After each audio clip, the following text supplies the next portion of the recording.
Hello, sports fans, and welcome to another edition of Scott Sports 101. I'm Scott Trella. We're going to talk some Browns and Indians. We'll get to all that in just a moment. But first, here is today's Scott Sports 101 trivia question. The Steelers lost to which team in the wild card round of the 2014-2015 NFL playoffs? I will have the answer, and who did lose to them, and we'll have the answer to that later in the podcast. The Tribe and Rangers are tied 6-2 in the bottom of the eighth. The Tribe is batting, but they're down 6-2 right now. They're not tied. They're trailing 6-2. We'll see if they can come from behind and get the win in the ninth, or if they can score this inning. Last night, the Tribe lost 7-3 to the Rangers at Progressive Field. The Rangers jumped out to a 3-0 lead, and then the Tribe, and then they scored one more. I think it was in the fifth, and it was 4-1 because the Tribe scored one in the fourth, and they scored two in the eighth. It was 4-3 Tribe. But then the bullpen faltered, and Eli Morgan pitched, but he only went 4 innings. But then the bullpen faltered, and Brian Shaw gave up 3 runs, and then Blake Hunter came in to replace Brian Shaw, and basically it just was not a good night for the Tribe last night. But right now, they're still in second place, and they're 61-62, I believe. And right now they are trailing 61-63, I believe. Right now they are trailing 63-63. Right now they're trailing they're trailing 6-2. We'll see if they can get the win tonight. Right now, we're going to turn it over to the Browns. The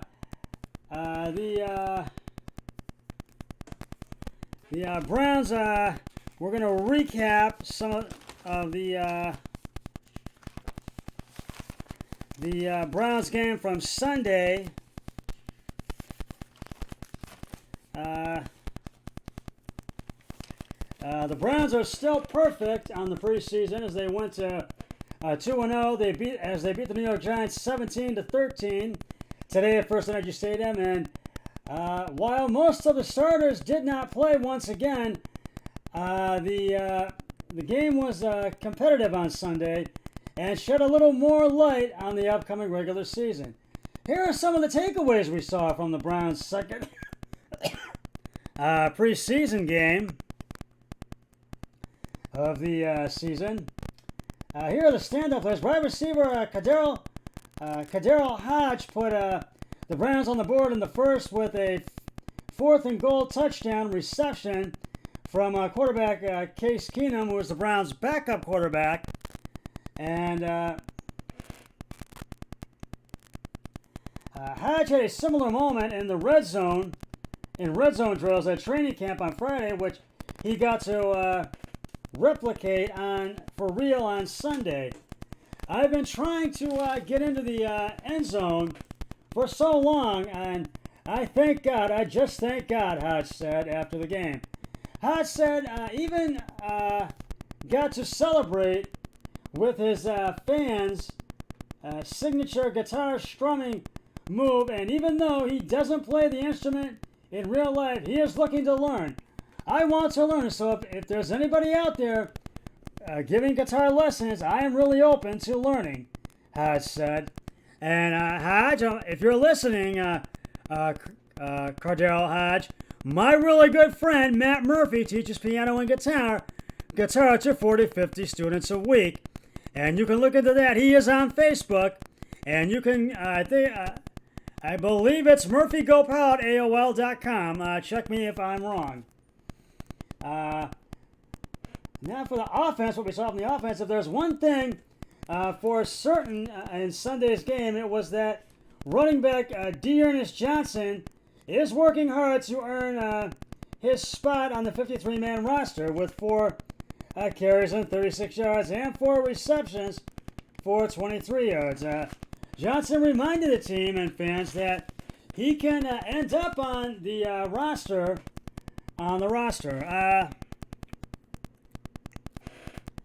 But the versatile Demetric Felton also made a name for himself at running back, carrying the ball often and finding holes in the line nearby, every time pushing the Browns down the field. Consistently. Felton carried the ball for 8 times, 25 yards, and had a 12-yard reception, in addition to taking snaps at punt returner, and gained 21 yards in 3 returns.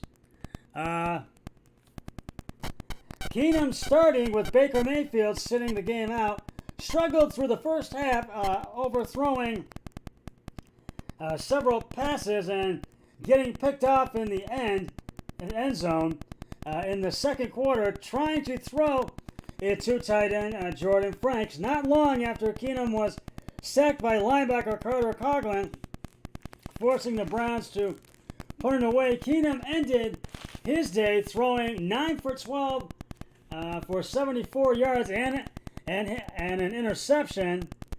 Kyle Lauletta took over just before the start of the second half, showing off some mobility on a 32-yard run, which he fumbled, but saw Johnson recover it to the end of the half. Lauletta threw 14 for 23 and had 152 yards. Rookie offensive lineman James Hudson III saw reps at both left and right tackle, which he said was a goal of his, working on being versatile and able to play on either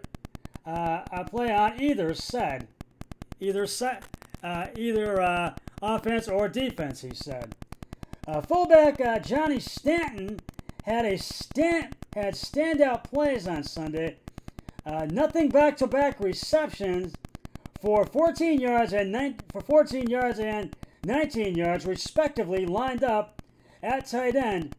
Stanton, who was competing against Andy Janovich for a roster spot at fullback, began making his potential case for himself, at tight end. A position dwindled with Stephen Carlson suffering a season-ending knee injury last week.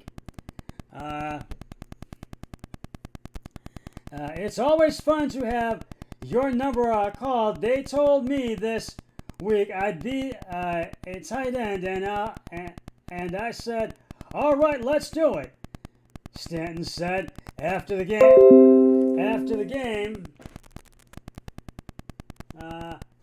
After the game, I'm willing to do whatever it takes to make the team.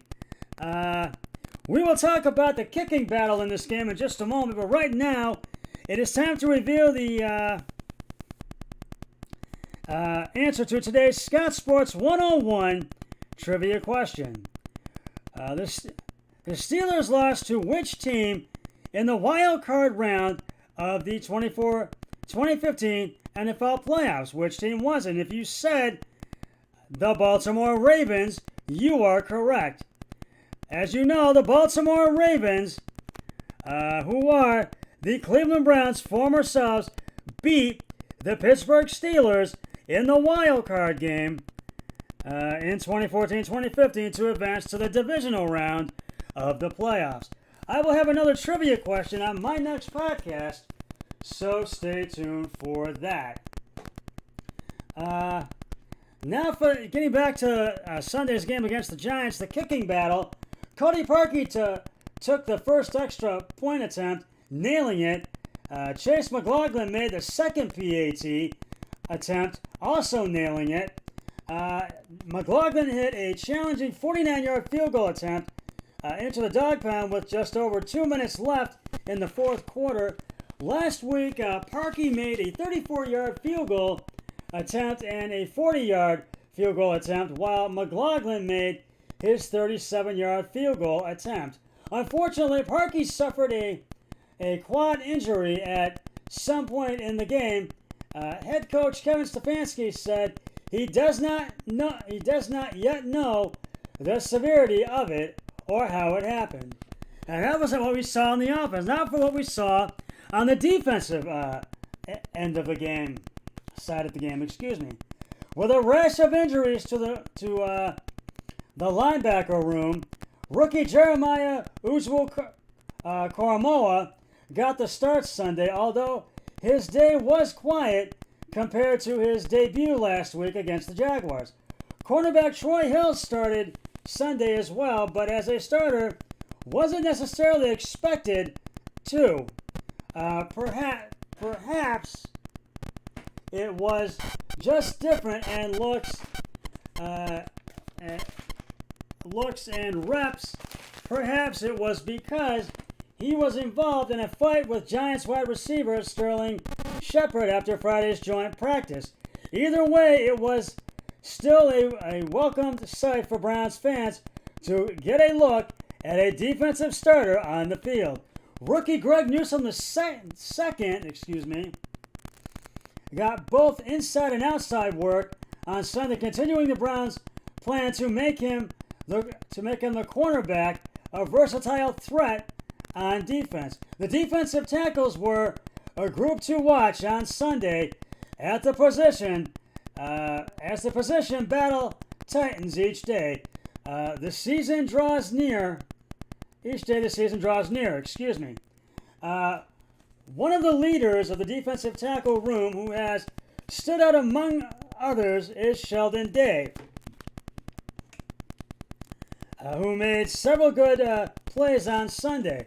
His productivity and consistency have been among the best of the group, but Malik McDowell also had an impressive outing Sunday, getting pressure on the quarterback and notching a sack in the contest. Jordan Elliott started a bit quiet Sunday, but just before the end of the fourth quarter, made his way into the pressured pocket and recorded a sack of his own.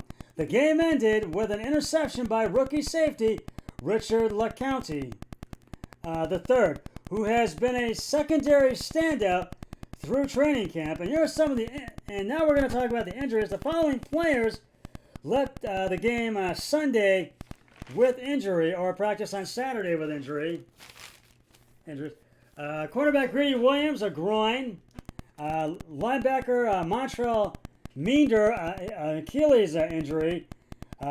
Offensive tackle Alex Taylor, an ankle injury. And Cody Parker, as you know, left the game with a quad injury last Sunday. Now we have a passion for Cleveland.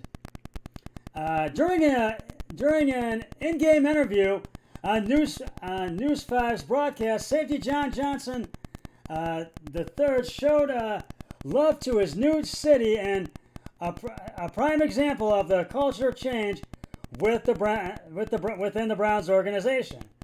Cleveland is a blue-collar, hard-working city. You want to fight for this team and go hard and win one for the city. That's the first thing. The second thing is everybody wants to win. That's something that I saw going through free agency. You have those teams that are just primed to turn the corner and win a big and win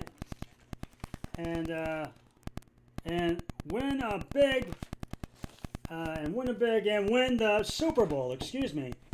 It was the opportunity of a lifetime. I am happy. I'm happy here, Johnson said. The Browns have one more preseason game left on the schedule and more practice sessions ahead to get more clarity on the roster and more experience for some of the Browns rookies and new Browns players. But 5 more players will have to be cut by Tuesday, August 24th, and Stefanski and General Manager Andrew Berry will have another challenge on their hands determining which 80 players make the next round of cuts. The Browns are getting ready for their third and final preseason game of the preseason against the Atlanta Falcons this Sunday at Mercedes-Benz Stadium in Atlanta, Georgia. Odell Beckham Jr. got to do some 7-on-7 work on the field today at training camp, and it is possible some of the Browns starters will play in the preseason finale before the regular season begins on Sunday, September 12th in KC. Kickoff is Sunday at 8 p.m. on NBC, and you can hear the game on the radio home of the Tribe, of the Browns, 92.3 The Fan, WKRK. See you next time. 3, 2, 1. I'm done.